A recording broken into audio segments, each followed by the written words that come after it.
Hey guys, what's up? It's Dropship Tyler here with, Matt Gambrell. and we're just gonna talk a little bit about Amazon dropshipping, eBay dropshipping, kind of our journeys of how we've gotten to the point we're at. But yeah, so what kind of topics did you wanna hit on first? As far as comparing the two, Amazon to eBay, I just wanted to talk about getting started. For those of you who have either done eBay or maybe just getting into Amazon, since you do both, what are the differences or more of the challenges that you feel initially when you first start that were the biggest walls? Just trying to get things moving. Yeah, right. So. I touched on this a little bit in the last video I did. I don't know if you saw it, but it was basically talking about the capital requirements. And for me, I just never really felt comfortable with the idea of so much money being out there at any given point. Even with using payability, it's like if your account gets suspended, you still owe payability to that money if you can't get it soon enough, right? I mean, so. For me, I guess the biggest thing was the risk of having so much capital out there at once. With eBay, I was never in PayPal jail, so I got the money instantly. So it was nice for me to be able to have this business model that was like pure arbitrage, where I was getting the money, buying the product for that person, and then sending it to that person. There was never any money really up front for me, cost whatever, to get started. And even in my second month, I wanted to hire a VA, and I invested my profits from the first month into that second month with hiring that VA. And even when I lost money on eBay my second month, it was with profit that I had already gotten and already had in my account. So it wasn't, I never had too much money out there at once. The startup cost for Amazon was definitely a big factor for me on the timing of getting in.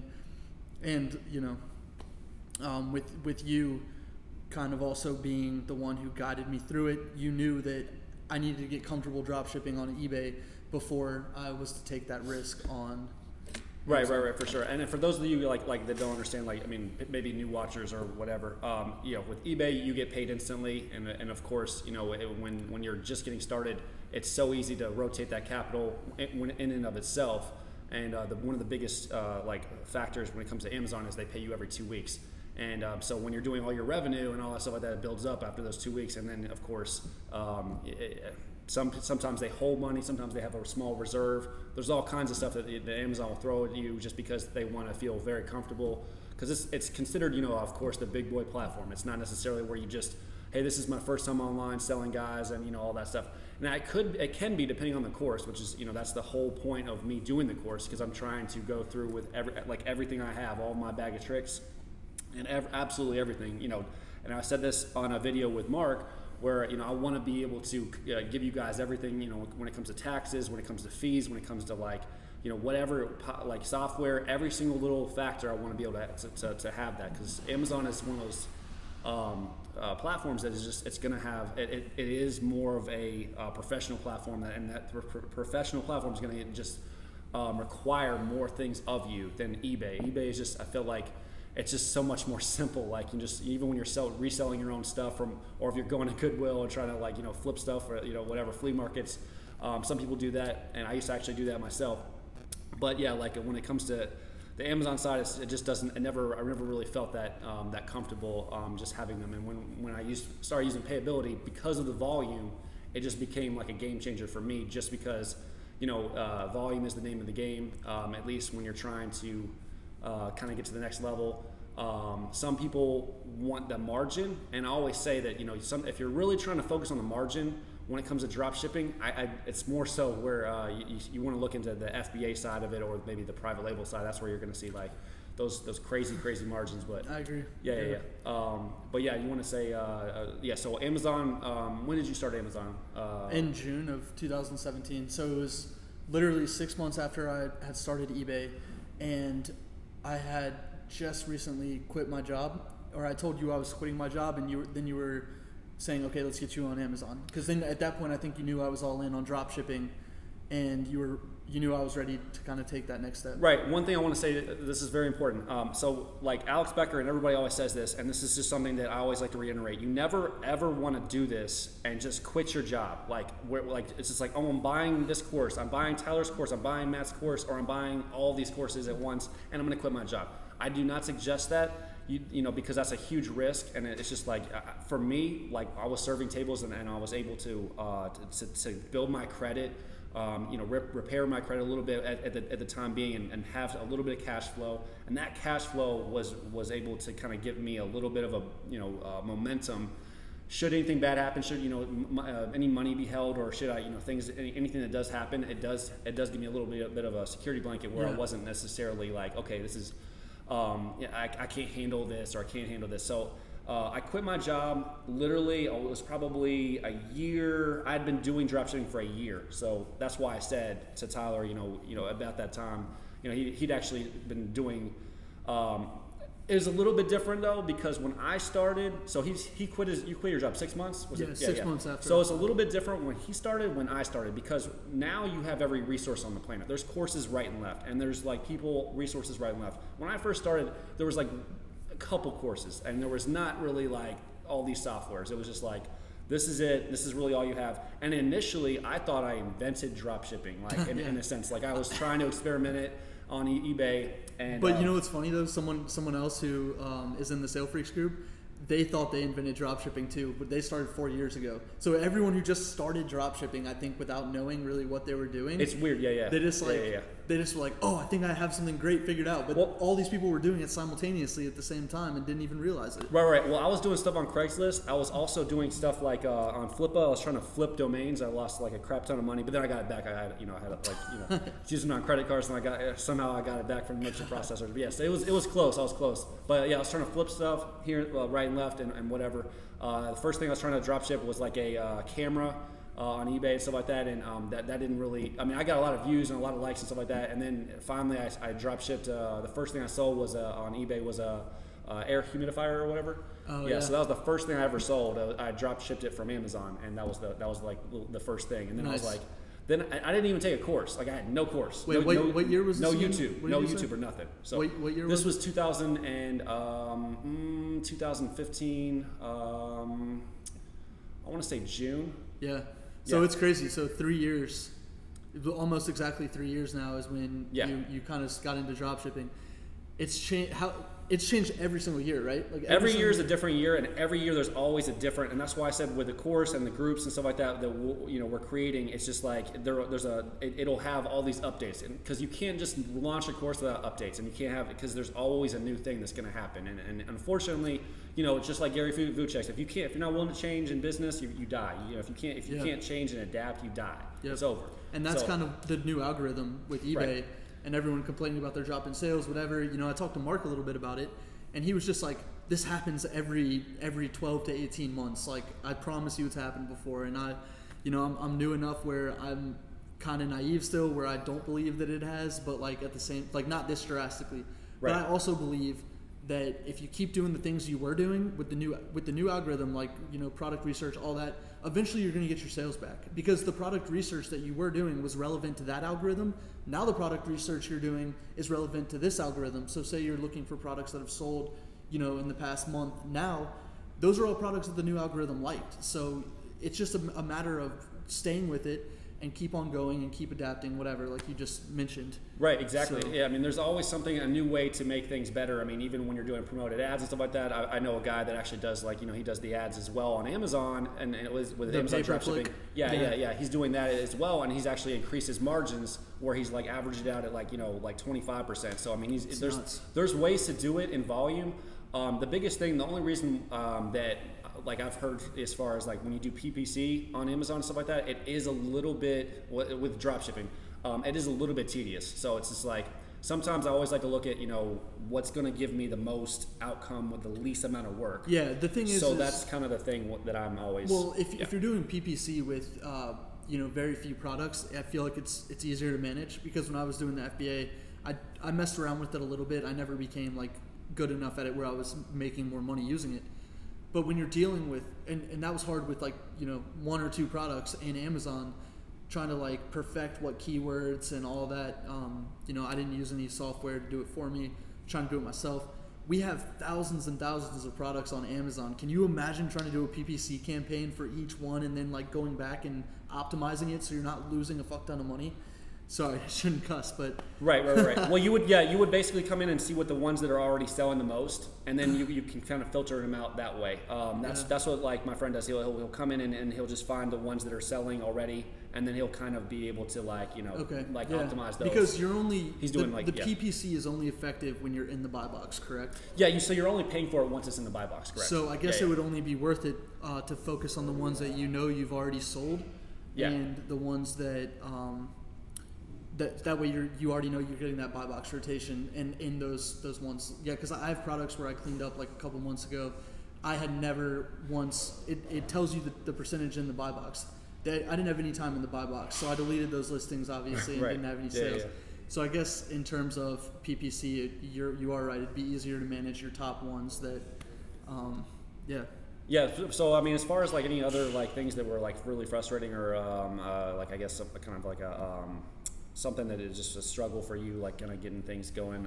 After that, you know, first, because I will want to say this: when he first started, he already had the buy box from the get go. I did, because so that is something I do want to reiterate. So that's an important point. I was able to start a lot faster than most people because I had already done that private labeling, and my account was 90 days old, etc. So. There is a misconception where it isn't necessarily 90 days. That is technically what it is, but it's actually if you, whenever your review actually happens. So like if you were to somehow have, I don't know, a way to trick the system where you do a certain amount of sales, there's no way you'd actually be able to, or you'd actually be able to get that, what's it called? The buy box. The buy box, yeah. Sorry. No, sorry. Yeah, we had some people walk in. But anyways, So once you get the buy box, it's pretty much game over and game on from there. And you're all ready to go and make some money. But you can still make money without the buy box. It's just going to be like literally so much harder. When you look at the differences between eBay and Amazon, as far as like, I don't know, it almost seems like in some ways when you don't have the buy box on Amazon, it kind of the way it is on eBay when you are first starting and stuff like that. Yeah. You know, I mean, you still have PayPal jail that you have to worry about when you first start on eBay. But other than that, I mean, that's why I said it's just like it's not smart to do business when you don't have any kind of credit or cash or income, because it just doesn't make sense. Like it's just not advantageous. And so like I've heard actually people come up to me and they're like, yeah, I'm doing what you're saying as far as like, having a job. And it was a guy that was serving. And I mean, that was a big part of like what I did, because serving was great because as I was doing more and more sales, I could take less and less shifts. Doing a 9 to 5 isn't like that. So it's in some ways kind of a little bit tough to make that huge jump, because you're either working 40 hours or you're not. It's just like, it's either or. So it's like, so with this, it's like working, in the service industry was kind of actually convenient. But I mean, and coming from you, that's why I said it was something that, that's a huge step, because you're cutting out like that 40, was it 40 hours you were working, like 50 or? Probably 40 to 45. And I mean, I was making 70 a year after bonus. So it's like, I was willing to give that up and take the risk to do the eBay and Amazon business. Right. So that was a huge step for me. For sure. And obviously, it was interesting because my parents, my girlfriend, all that kind of had to be on board a little bit, and they still didn't really fully understand it. So it was nobody really understands it. Like my parents and stuff like that, nobody really like. I guess everybody always is like. I mean, even I have people that would be like, "Are you doing drug deal or whatever?" Once I do this course, I'm gonna feel so much better, because it's like everybody is literally gonna be like, "Okay, this is not a like, now I understand it. Now I get it. It's like there's nothing funny. Like it's like this is why it works. This is why it makes sense." And then it throws in all the the tax litigations, all of the resources and stuff like that, links. Yeah. And so that's why I said I'm really excited about the course, because it actually is going to be the all-in-one package, and it's going to show new softwares and provide new things like that are going to be really helpful for everybody trying to do stuff. So just I want to touch on the automation aspect of these businesses too. That because that's one thing that from the very beginning that you reiterated to me constantly was. Virtual assistants, whatever. Well, they're your employees. You don't even call them virtual assistants. You call them employees, because they're literally part of your company. But At what point did you feel like how long into it did you feel like your business was actually like automated? So yeah, like when we first started, when I first started Amazon, basically, so that was June 2000 and not June, July 2015. Yeah. So that was like our first time, like, you know, kind of getting into it. I had the buy box in around September-ish, and right around my birthday. And then, but I was still like working like a dog. Actually, I remember working so hard I didn't even really have a birthday. You know, it's just like, it was like basically like, you know, I just went everything, the days were blaring together. Yeah. And then me and, you know, my like one VA, I had one VA and her sister, and it was literally like grinding out every single time, like every day. Like she was grinding it out, I was grinding it out, and we just were just like, it was like the worst like feeling ever. Just like I can't explain, nonstop. Like I experienced that because I had the 9 to 5, and then I was also trying to build. You did it on a whole. Which was level. really hard. Yeah, and so I was still working. Yeah, you know, there was like that. I was still working the restaurant and in school while I was doing eBay and stuff like that, and then I was still working all these. I didn't quit the serving job until like another 6 months after that. So like I was still up until like November. Then I finally was just like, okay, I think it was literally when I got the buy box and I could see the power of the buy box, where I was just, the confidence just went to all time high. Because that was like literally like, the difference was like, you know, when you, I'll just give you a number that way so everybody knows what I'm talking about. So it was like I felt like I could make $2,000 a month without the buy box, but with the buy box, now all of a sudden it was like times, you know, 5. Like I could make 10,000 basically. Yeah. That was the difference of what I felt, and like if you were like looking at it like a dope chart or something like that. Yeah. So yeah, and that was just like a game changer for me. And then, you know, of course, like for going back to what you were saying as far as like when I felt like it was like automation, I just felt like it was like probably like once I had the buy box, I could afford to hire more assistants. Yeah. Okay, and then once I did, and we had, you know, 4, 5 VAs, I was like, okay, cool. This person's doing the customer service. This person's doing this. We're organizing everything so that I can. And then here's the software. Is this software going to be, you know, how is the software going to work in tangent with what they're doing? How well does it work? We have to test it out. And then finally, once we've finished, you know, testing everything and felt comfortable, we were like, okay, this is what you got to do. This is what you're checking. Mm-hmm. Then we're having, you know, people like list and adding that, and it's just there was all these different things, and I had to train everybody to learn how to do their job the most effective way. So, but once you do that, it's crazy the growth rate once you take all those things off your plate that are just kind of holding you back from development, like you said. Right. Well, here's something really important. I've heard a lot of business owners that actually say this, and they're always like, you know, I can never count on my staff to just do what, you know, to do what I do or to be me. It's just so frustrating. I was just like, well, the only thing is like, and if you're a business owner, you know, you have to take on the, and I'm going to talk about this in the course as far as being an outsourcing manager. Like you're a CEO of a company. You're not paid. You're paid to think, not to do. So it's like if you are ever going to, you know, get outside of the doing, because there's only 24 hours in a day, and if you're doing all of the work, you're just gonna, you know, burn out, and you're never gonna get out of it. Your time is worth so much more than, you know, the $3 an hour that you're gonna pay a VA. That's how I look at it. Right. You have to be willing to pay the staff, and you have to be willing to always train the staff. Like as things change, now we have to train the staff differently. Now we have to adapt. So like when things change in Amazon, we have to change on our the team, you know, because that changes. They have to be able to learn quickly. Yeah. So that's why I always say, you know, and that's why I said there's the reason why I started doing dropshipping, and I always really like to do dropshipping, is because the liquidity of it. When there's something that changes, doesn't put a liability should something change, and then all of a sudden now I have all this, you know, inventory, or now I, you know, can't, now I have this place and I can't afford it, or now I just, you're liquid, so you can always, you know, transition into different areas. You can stop whenever you need to. If there's a point where you need to stop or you need to reset, you know, you can always do that. And so there's never a pressure of, okay, damn, like I don't really know what to do here. Like for me, for example, you just said reset. I actually turned my Amazon store off for a month, you know, to catch up on all my capital, like all the payments from Amazon, all that. All I had to do was pay the VAs to continue to do the customer service from the sales before. Yeah, so sure. It was like very easy for me to hit a reset button and also reduce my cost at the same time to almost nothing. Right. So I had that month of, you know, being able to untie some capital and whatnot. So it was For sure, yeah. Sometimes it's needed. You know, I mean, especially after Christmas, there's a lot of returns and stuff like that. You know, there's all kinds of stuff that can happen. So you want to make sure that everything is you're on the right track. Yeah. So yeah, for sure. But yeah, anything else you wanted to highlight or? No, I think just because there's people in here or whatever sure. now, so we're gonna end this video. But yeah, thanks for watching. Again, I'm Dropship Tyler. This is Matt Gambrell. Go ahead and subscribe to our channels, and you can get more content whenever we produce it. And yeah, for sure. Also, look out for this guy's course, because I promise you, it's going to be life changing. I never thought I would be where I am today, especially on Amazon. So yeah, thanks guys. Thanks guys.